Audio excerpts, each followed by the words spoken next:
I, 33 female, can't deal with the guilt of cheating on my ex-husband, 40 male, of 10 years to be with my now BF, 38 male.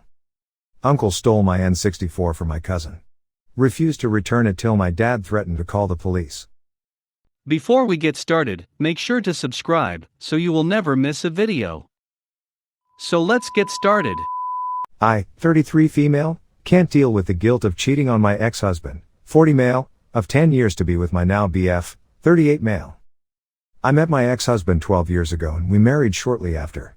Just before I met him, I was raped by the guy I was dating. Because of this, I had some issues with my body image and with certain sex positions. I told my ex just before we got married what had happened, because he was getting frustrated with my issues. This seems to be the big turning point. He became very angry and said that if I loved and trusted him, he should be able to do those things to me, because he wasn't my attacker. For a while, he became obsessed with these things and would constantly try, then get angry or laugh at me when I said no, that I couldn't do it. Eventually he raped me.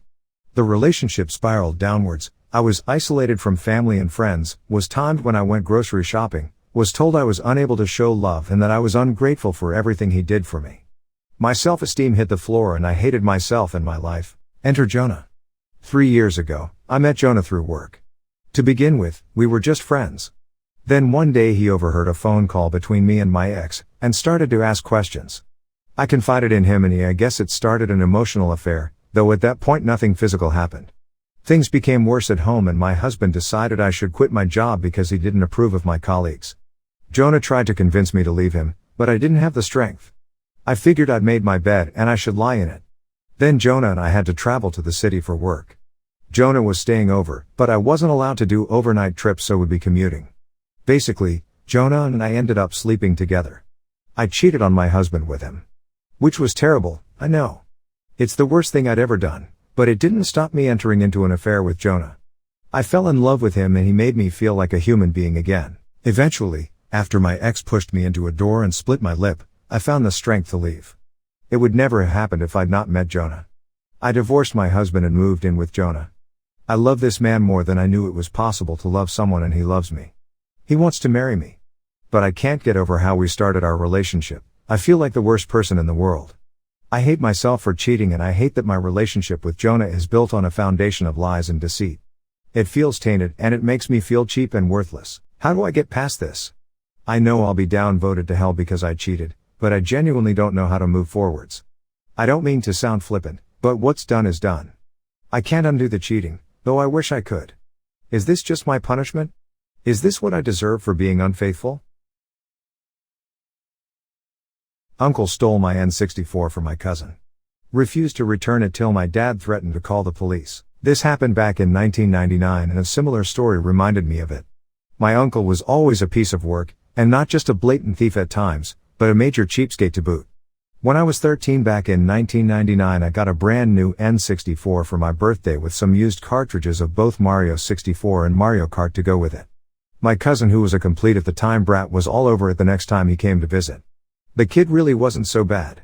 But he'd get violent if he lost at a game or didn't get something he wanted. I was playing my N64 in my room when he asked to come in. I didn't mind and figured I could play against him at Mario Kart. We played the first circuit and I dominated at 100cc while he came in last each time. By the fourth race at the desert level he totally lost it, crying that I wouldn't let him win, and then started punching me. The kid was like 7, but he liked to aim for the crotch. He just barely missed hitting me in the junk, so I dragged him out of my room. When I told my uncle what my cousin had done, his response was, "So, why didn't you just let him win?" And I told him there's no way I could have. Because even if I wasn't playing, he never came even close to being anywhere but last. My uncle just sneered and said no excuses. He's little. And you should let him win. So I suggested a compromise of letting my cousin play by himself so he could get some practice in at the game. Everyone agreed and I thought that'd be that.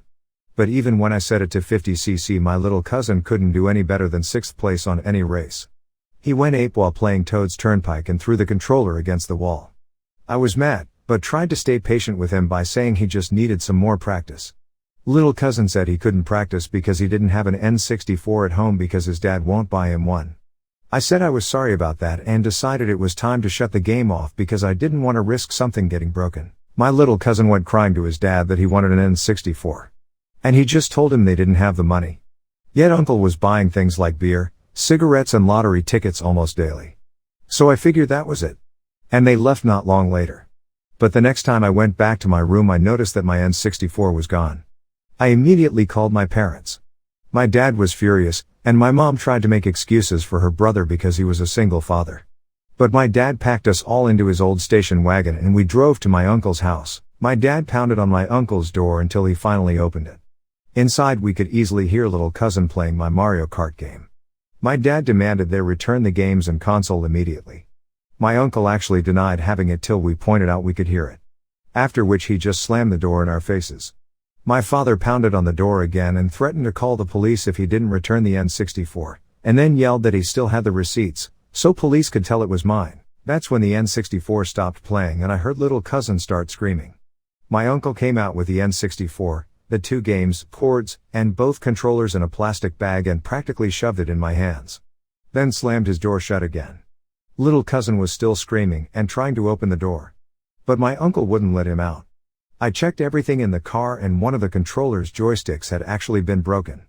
My parents apologized to me and said that my uncle wouldn't be welcome in our house again for some time. Then they took me to the local game store and bought a replacement controller for me. It was red, so that was a nice upgrade over the previous gray one. A few months later my uncle was jailed for trying to steal from a store. Don't remember what he tried to take. But my mother decided to file a petition for custody of my cousin without asking my father. That led to a big argument. But we ended up taking in my little cousin anyway. And over the next year or so unspoiled him. His father never bothered to come back for him, so he sort of became like my little brother. And now he's a pretty good guy. He's still terrible at Mario Kart though.